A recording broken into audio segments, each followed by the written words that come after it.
Sa RSS feeder alternative. Yun nabanggit na ni Ate Janet to nung kahapon. So kasi nag-ano ako sa Telegram. Meron pala doon. Download mo na kayo ng Telegram. Yan, Telegram Messenger. So, kahit siguro hindi download, pwede yata mag-login dito. Telegram web. Ayan. Register kayo dito, tapos, ay hindi rin. Kailangan pala sa cellphone din mismo. Ayan. So, login by phone. So, sa phone nyo muna kailangan i-download yung Telegram, tapos register kayo. Tapos, pagka naka-sign in na kayo sa phone, punta kayo dito sa webtelegram.org. Or mas mabilis siguro kung mag-download kayo ng Chrome extension.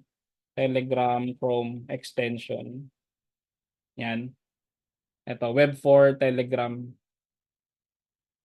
Ayan, add to Chrome. Yan, click nyo yan. Tapos add extension. So obviously nandito na yan, mag-i-install na yan. Nakaiwala yata siya ng screen. Nakikita nyo ba yung Telegram? Wala. Data Lods. Kita yung Telegram? Ito. Ay, yung harap lang, yung web for Telegram. Pero kasi yun may nagpop-up na window eh. Ay, Wala. hindi. Pag pop up, hindi Teka, lalabas. i-ano ko ulit yung screen share ko. Ito, may nagpop-up kasi. So pag clinic niyo yung Telegram dun sa Chrome sa Chrome extension, yan, lalabas to. Yan. Nakita niyo na ba to? And ito nakikita niyo. Yan, Lods. Kita, Lods. Yan. Yung So gagawin ko, login ako sa phone kasi nag-ano na ako sa Telegram eh. Nag-register na ako. Pwede niyo i-scan yung QR code. Ayan, may instructions naman. Go to settings, devices, link device desktop, tapos scan niyo yung QR code. Or you can click login by phone number. So manual login yun. Enter niyo yung phone saka password. So gagawin ko, link na lang to desktop device, tapos scan ko yung QR. Ayan. Ayan, okay na yan. So tapos punta kayo dito sa hindi. Search. Ayan, apps. Tapos ZenFL. Meron na ako dito actually. Teka. Ito, ZenFL Upwork. Ayan. So install nyo yan. ZenFL. Saan ba siya papasok?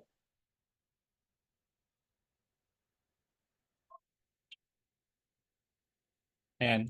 Bale, na-install ko na kasi to. So install nyo lang yan. Tapos, ayan chatbot siya. So para siyang RSS feeder pero chatbot style. So dito may mga instructions kung paano siya gamitin. So tapos click niyo yung or i-type niyo dito start pagka na-install niyo na siya. Click niyo ulit yung start. Tapos magbigay siya ng instructions kung paano gamitin. Meron dito this bot will be free for a period of beta testing. So eventually pala magkakaroon to ng paid version which is hindi natin alam kung magkano. So kaya in-aim ko na makagawa ng sariling ganito, and luckily nung nagtanong ako sa kanya, yung developer nito sa Reddit, nag-reply siya. So hindi pala siya gumamit ng Upwork API. So ginagawa niya, ini-script niya lang yung data ng Upwork, yung website ng Upwork, ini-script niya, tapos sinisave niya somewhere, then pinapasok niya rito sa chatbot niya. So yun yung parang flow. Manually. Parang Ano? nagma-manual siya. Ano kaya?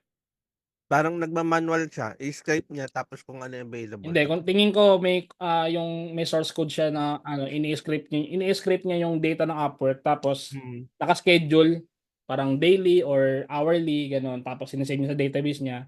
Then syempre si user magse-search siya or i-set niya yung feed based on their criteria. Tapos yung criteria na yun ang kukunin nung bot, tapos i-feed dito. So click ko yung new feed siguro. Set tayo ng bagong feed. So create a new feed using the button below. Confirm. We'd like to open its web app to proceed. It will be able to access your IP address and basic device info. Confirm. Nakikita niyo pa rin ba itong window na to? Yes, guys. Ito yung feed name nakalagay. Yes po. Okay. So let's say feed name is automation. jobs. So, save feed. Wag yun lang enable yung strict mode kasi baka ma-filter siya ng ano, ng sobrang filter. Kasi yung mga magandang jobs is hindi niya na masama. So, save feed. Yan. Tapos, pwede nating i-edit. Yan, edit na lang natin. Ay, hindi ito. Ito pala, hindi pa natin na ano. So, budget type, both fixed and hourly. So, gusto natin ng long-term job, dapat hourly rate lang. Yan, hourly rate. So, dito, yan ako yung rate. So, let's say 15. Yan. Tapos yung max wala. So, 15 pataas yan. Then, categories, hanapin natin yung ano, scripting and automation or possibly wala na kasi ano na yan yung parang keyword mismo nakalagay na dito, automation jobs. Or dapat iset natin yung ano, pwede siya mag-set ng keywords. So, wala eh. Siguro ilagay na lang natin, i-blanko na lang natin ng categories.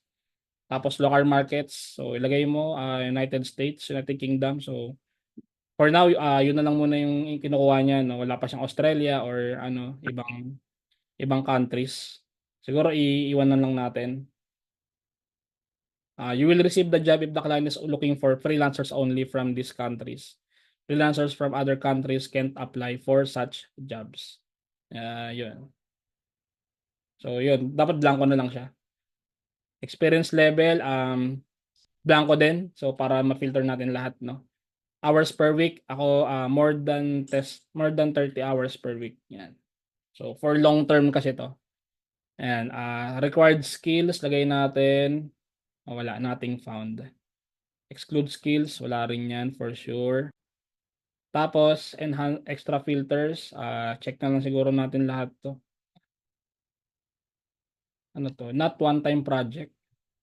Off lang yan, guys. Off na lang. Oo, i-off na lang natin yan. So, search all of words. So, siguro automation. Yan. Tapos, Zapier. Kunyari lang to guys ha.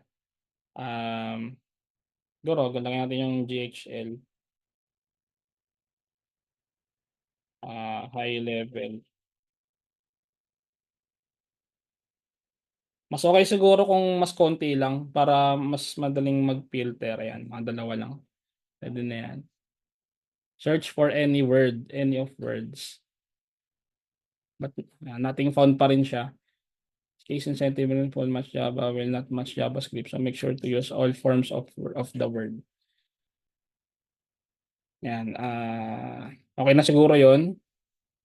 Minimum client rating, siguro 0 kasi meron namang ibang bagong client na okay eh in the future. Kasi yung client ko dati ganun eh. Wala siyang rating sa Upwork. Then okay naman pala no. So ano na natin yan, 0 na lang. Preferred countries. Ayan, ito pala yun yung kanina. So siguro yung kanina specific lang for freelancers na nasa US or nasa UK.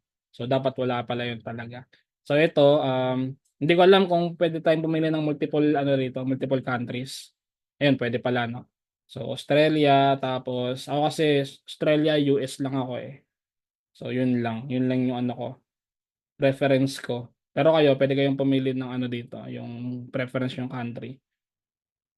Yan, United States. Yan. Yan lang yung preference ko.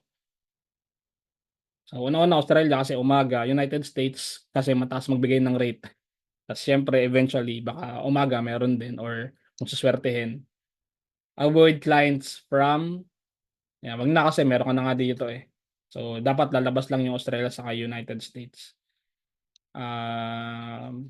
Minimum hire rate, minimum average hourly rate. So, kasi meron ka na dun, may sinet ka na dito sa ano, na $15 pataas lang yung mga ano mo. So, ganyan lang yung filters natin. Tapos, save. Meron na agad oh. Ayan. So, okay na yan siguro. Tapos, maghintay ka lang siguro ng ano, ng mga notifications. So, kaya din natin siya sinave sa Chrome extension para at least may kita tayong mga bagong message. Unlike tingnan mo siya manually, di ba? So, masyadong hassle kung mag-check ka manually. So, dito sa Chrome extension, parang nag-notify na lang siya kung mayroong bagong job post. Tapos yun, i-open mo yung Chrome extension mo, then goods. Pasok na yan. Ayan, may nakapag-try nito, 'di ba? Kuya Mark, anong feedback mo so far dito? Okay naman? Okay na okay. Pwede mo, nagdo-notify din siya sa phone pag wala ka sa PC mo. Pero kasi So, mas maganda. ideal kasi mag-apply gamit PC kasi nandun yung mga portfolio or mga yun, portfolio or mga additional attachments na kailangan dun sa job post. Pero ikaw, nasa sa'yo pa rin naman yan. Pero kasi I prefer PC sa pag-a-apply kasi mas madali. Saka yung mga portfolio kasi nandito, ina-attach ko isa-isa pagka nag-a-apply ako ng work. Yun. Okay ba yun? May tanong ba dun? Wala naman. Okay naman. Wala naman, Lods. Parang yun yung RSS Oo, ng pero kasi eventually magkakaroon daw to ng bayad.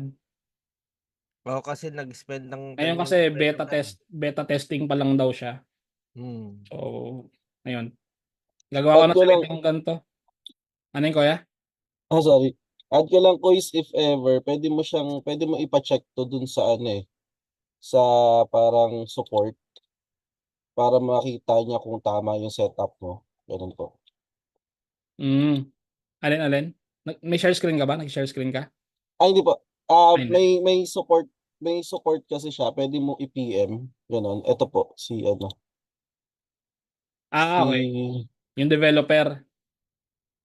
yung Gleb. Si ano, pangalan nun. Basta na ano ko siya. Na nakachat ko siya sa Reddit. Ito ito siya. Yan. So, i-check niya yung yung settings mo. Yan. Gleb nga. Yan. Oh, yan nga yung Hmm. pangalan niya. Oo. Pwede siya i-PM. Then yan. Yun, Check niya. ganda. Yan po. Yun. Goods. Buti ano pala siya, no? Responsive pala siya, no? Hmm. Pero hindi natin alam kasi magkano magiging presyo nito eh. Pero maganda pa rin yung gumawa tayo ng sariling atin para hindi siya nagko-control doon sa app. This tayo pa rin. Yun lang siguro for RSS.